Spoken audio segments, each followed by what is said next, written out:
संस्थिता मातृरूपेण संस्थिता नमस्तस्यै नमस्तस्यै नमस्तस्यै नमस्तस्यै नमस्तस्यै नमो नमः।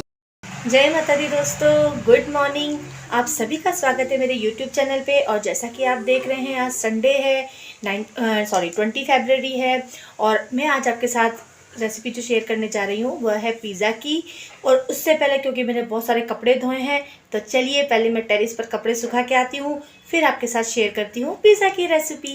पिज़्ज़ा का नाम लेते ही मेरा बेटा उठकर आ गया है, क्योंकि उसका फेवरेट है पिज़्ज़ा। गुड मॉर्निंग बाबू। Good morning. और आज मेरा बेटा क्या खाएगा?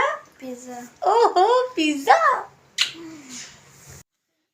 तो दोस्तों, जब मैं टेरेस पर कपड़े सुखाने के लिए आई, तो जो मैंने सोचा था ना कि मैं पिज़्ज़ा बनाकर आज आपको जो रेसिपी शेयर करूंगी, बट सॉरी, वह मैं नहीं कर सकती हूँ, क्योंकि आज मेरी बिटिया ने कहा कि मम्मी आज आप मुझे बनाने दो, क्योंकि उसने देखा है कि कल रात से ही मेरे सर में बहुत दर्द हो रहा था। और मैं सच्ची कह रही हूँ, मैंने 2 और 3 डिस्प्रिन लिए। रात को 2:30 बजे भी मैंने जब डिस्प्रिन ली, तब जाकर मेरा थोड़ा सा सर में दर्द ठीक हुआ। थोड़ी सी टेंशन रहती है, हर बात वीडियो में नहीं कही जा सकती, पर फिर भी मैं इतना सा ज़रूर कहूँगी।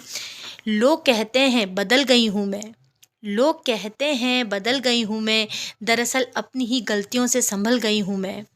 यूं ही नहीं कर दिया खुद को सबसे दूर, यूं ही नहीं कर दिया खुद को सबसे दूर। सोचा नहीं तुमने, कोई ना कोई तो वजह रही होगी ज़रूर। बार बार खुद को साबित कर थक गई थी मैं, बार बार खुद को साबित कर थक गई थी मैं, कहीं ना कहीं खुद की नज़रों में ही झुक गई थी मैं। तो बस शायद जो मुझे समझ सकते हैं वह इन लाइनों के थ्रू मुझे समझ जाएंगे कि मेरी क्या परेशानी है। तो बस यहाँ पर मैं कपड़े सुखाकर फिर मैं थोड़ी देर टेरेस पर ही बैठ गई। थोड़ी देर मैंने बुआ से बात करी, तब जाके थोड़ा सा मेरा मन भी हल्का हुआ। अच्छा लगता है मुझे बुआ से बात करके, बहुत रिलैक्स फील किया मैंने उसके बाद में। फिर मैंने सोचा चलिए आज आपके साथ में मेरे लॉकडाउन की मेमोरीज शेयर की जाए, क्योंकि बिटिया पिज़्ज़ा बना रही थी, मैं तो फ्री थी, तो सोचा चलिए आज आपको जो वीडियोज़ आगे देखने को मिलेंगी ना, तो जो मैंने मेमोरीज़ वीडियो के थ्रू, कुछ पिक्स के थ्रू जो मैंने कैप्चर करी हैं लॉकडाउन में, वह मैं आज आपके साथ शेयर करूंगी। आप भी एंजॉय कीजिएगा और मुझे कमेंट करके ज़रूर बताइएगा कि आपको मेरी ये वीडियो कैसी लगी। और यहाँ पर इतने कपड़े जब मैंने धो लिए, सुखा लिए, और जो आपको जो तार पे कपड़े दिख रहे हैं ना, वो आधे कपड़े जो हमारे रेंट पे रहते हैं भैया, उन्होंने धोए हैं, क्योंकि वह कभी कभी बीच बीच में आते रहते हैं ना। तो ये आधे कपड़े तो मैंने धोए हैं और आधे कपड़े उन भैया के हैं। इसलिए आप ये मत सोच दीजिएगा कि ये सारे कपड़े मैंने ही धो के सुखाए हैं।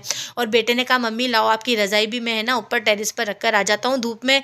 और देखिए यहाँ पर जब मैं उतरी ना, तब बिटिया ने थोड़ी थोड़ी सी जो प्रिपरेशन कर रही थी वह मैंने वीडियोज़ ले ली, क्योंकि वो मुझे किचन में आने ही नहीं दे रही थी। उसने कहा मम्मी आप जाओ, आप क्यों आ रहे हो, मैं आज आपको बना के खिला रही हूँ ना अच्छे से पिज़्ज़ा।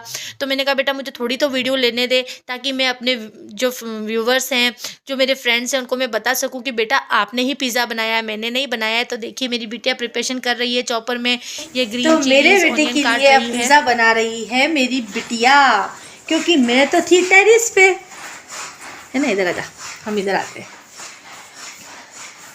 तो दोस्तों मैं थी टेरेस पे, बिटिया ने पिज़्ज़ा की तैयारी कर दी है। थोड़ी थोड़ी क्लिपिंग्स मैंने आपको दिखाई है। और मेरे बेटे को किसके हाथ का पिज़्ज़ा खाने को मिलेगा? दीदी का। और आपको किसके हाथ का खाना था? आपका। बट जिद कर रही थी मेरी बिटिया, तो मैंने कहा चलो बनाने दो, दीदी को भी बनाने दो, है ना।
तो दोस्तों बिटिया ने पिज़्ज़ा बना दिया, बेटे को बहुत अच्छा लगा पिज़्ज़ा। और ये जो आप वीडियो देख रहे हैं ये हमारे वहाँ पर उदयपुर में सज्जनगढ़ है, वहाँ पर एक बहुत ही अच्छा मतलब बायोलॉजिकल पार्क है। और यहाँ पर एक मतलब एक तरह से थिएटर है, उसके अंदर जब हम जाते हैं तो इस तरह से एनिमेट करके एक वीडियो बनती है, तो हमें ऐसा फील होता है कि जो वहाँ के वाइल्ड एनिमल्स हैं ना वो हमारे पास से ही होकर गुजर रहे हैं।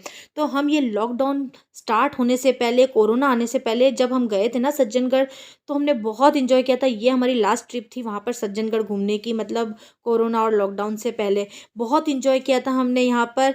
तो ये वीडियो मैंने आपके साथ शेयर की है। और ये वीडियो है लॉकडाउन में मैं बन गई थी एक तरह से हलवाई। मैंने ऐसा कोई काम नहीं है जो मैंने लॉकडाउन में नहीं किया हो, तो मैंने सोचा चलिए, सबको इच्छा कर रही थी क्योंकि मार्केट और ये सब कुछ तो बंद ही थे, तो मैंने जलेबी बनाने लगी। और हस्बैंड भी मेरे साथ में बहुत हेल्प कर रहे थे क्योंकि देखिए होटल भी बंद थे, तो इनका भी मन नहीं लगता था, तो ये भी मेरे साथ किचन में मेरी हेल्प करवाने आ जाते थे। तो फिर हम इस तरह से मिलकर कुछ ना कुछ बनाते थे, कुछ नई रेसिपीज़ बनाते थे। हर घर में कुछ, सभी ने कुछ ना कुछ नया रेसिपी मतलब ट्राई करी है, जो नहीं आता था वह सब बनाने लग गए। और अभी आप आगे देखेंगे कि मैं तो एक तरह से ना बार्बर भी बन चुकी थी, क्योंकि है ना सारे बार्बर शॉप्स है ना बंद थे। अब बच्चे के बाल इतने बड़े हो रहे थे, तो मैंने सोचा चलिए मैं ही कटिंग कर देती हूँ। तो देखिए आप देख रहे होंगे, शायद आपको स्माइल भी आ रही होगी, हंसी भी आ रही होगी, बट मैंने ये काम भी किया। मैंने अपने बेटे के क्या, अपने हस्बैंड के भी बालों को सेट किया है, उनको फेशियल दिया, उनके बालों को भी कलर किया। तो मतलब पूरे लॉकडाउन में मैंने ऐसा कोई काम नहीं है जो मैंने नहीं किया हो। और दिन में हम जब बोर हो जाते थे तो आप सभी लोगों ने मोबाइल पे लूडो खेले होंगे और सांप सीढ़ी खेली होगी, तो हमने भी बस वही किया कि दिन में तो हम लोग यही करते थे, या तो कुछ अच्छा बना लेते थे कुछ मतलब टाइम पास करने के लिए, या फिर हम ना इस तरह से मोबाइल में हम गेम खेलने लग जाते थे। क्योंकि हम लेडीज़ तो चलो बात करके भी अपना टाइम पास कर लेती हैं, बट जेंट्स लोगों को बहुत टाइम पास करना मुश्किल हो रहा था।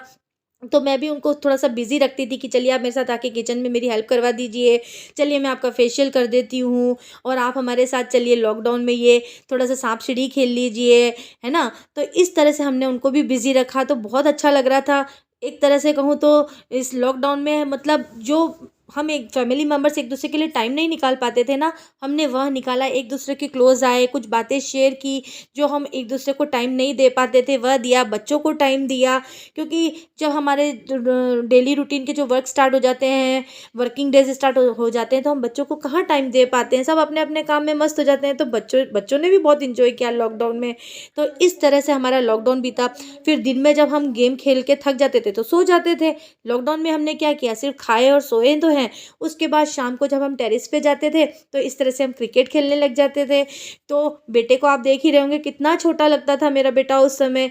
तो इस तरह से मैंने भी क्रिकेट खेला, मुझे भी बहुत अच्छा लगा, क्योंकि हमें अपनी बॉडी को भी फिट रखना ज़रूरी था। क्योंकि सिर्फ हम खा रहे थे और सो रहे थे, तो बॉडी को एक्टिव और फिट रखने के लिए थोड़ा सा हमने इस तरह से गेम खेलते थे, या थोड़ा सा है ना कॉलोनी में शाम को घूम कर आ जाते थे।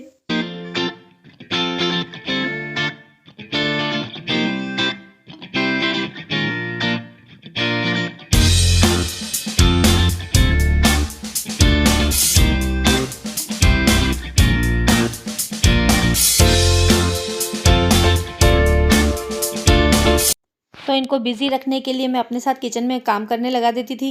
क्योंकि मैं बना रही थी दही बड़े, तो मैंने इनसे कहा चलिए आप है ना ये उड़द की दाल को फेंट दीजिए, क्योंकि हम जितना फेंटते हैं उतने ही दही बड़े अच्छे बनते हैं।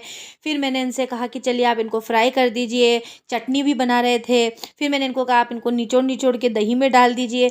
तो मेरी हेल्प भी करा रहे थे, इनका भी ताकि मन लगा रहे, क्योंकि फिर ये क्या चिड़चिड़े हो जाते थे, इनको एकदम से गुस्सा आने लगता था, क्योंकि इनका बहुत शॉर्ट टेम्पर है। तो मैंने इनसे कहा कि चलिए आप मेरे साथ किचन में ही थोड़ा सा हेल्प करवा दीजिए। और ये बहुत इंटरेस्ट से करते हैं काम, क्योंकि इन्होंने होटल मैनेजमेंट किया हुआ है, होटल में जॉब है इनकी, तो बहुत इंटरेस्ट से करते हैं। और ये देखिए दही बड़े भी बनकर तैयार हो गए। इस तरह से हमने हमारे लॉकडाउन में टाइम पास किया। और ये आफ्टरनून का है, एक दिन जब ये लेकर आए वाटरमेलन, तो मैंने कहा चलिए मैं इसको फ्लावर शेप में काटती हूँ। तो बेटा ने कहा देखते हैं मम्मी किस तरह से कटा है। तो ये देखिए इस तरह से एक्सपेरिमेंट करते थे। और ये है यशस्विनी, मेरी बहुत ही अच्छी मतलब नेबर हैं, या आप उनको रेंट पे रहते हैं, बट ये अभी गई हुई हैं और जब ये आएंगी तो मैं आपको इनसे ज़रूर मिलवाऊंगी। तो लॉकडाउन में हम शाम को टेरेस पे है ना कैरम भी खेलते थे, कुछ वीडियोस भी बनाते थे। आपको शायद पीछे से थोड़ी सी आवाज़ आ रही होगी। तो ये है मेमोरीज़, मेरी लॉकडाउन की मेमोरीज़ है जो मेरे को बहुत मतलब अब जब भी देखती हूँ ना तो लगता है अच्छा हुआ मैंने वीडियोज़ बनाई, क्योंकि कहते हैं ना तस्वीरें लेना भी ज़रूरी है, क्योंकि आईना गुजरा हुआ वक्त नहीं बताता। और ये यादें ही तो है ज़िंदगी का ख़जाना, और ये यादें ही तो है ज़िंदगी का ख़जाना, बाकी तो सबको खाली हाथ ही है जाना। और इस कोरोना ने तो हमें बहुत कुछ सिखाया है ना। उम्र थका नहीं सकती, ठोकरें गिरा नहीं सकती। उम्र थका नहीं सकती, ठोकरें गिरा नहीं सकती।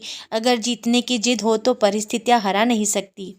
तो दोस्तों, आपको आज की मेरी वीडियो कैसी लगी मुझे ज़रूर बताइएगा। और अभी तक मेरे चैनल को सब्सक्राइब नहीं किया है तो सब्सक्राइब कीजिएगा, लाइक कीजिएगा और शेयर कीजिएगा। और अपने परिवार का ध्यान रखिएगा दोस्तों। बाय।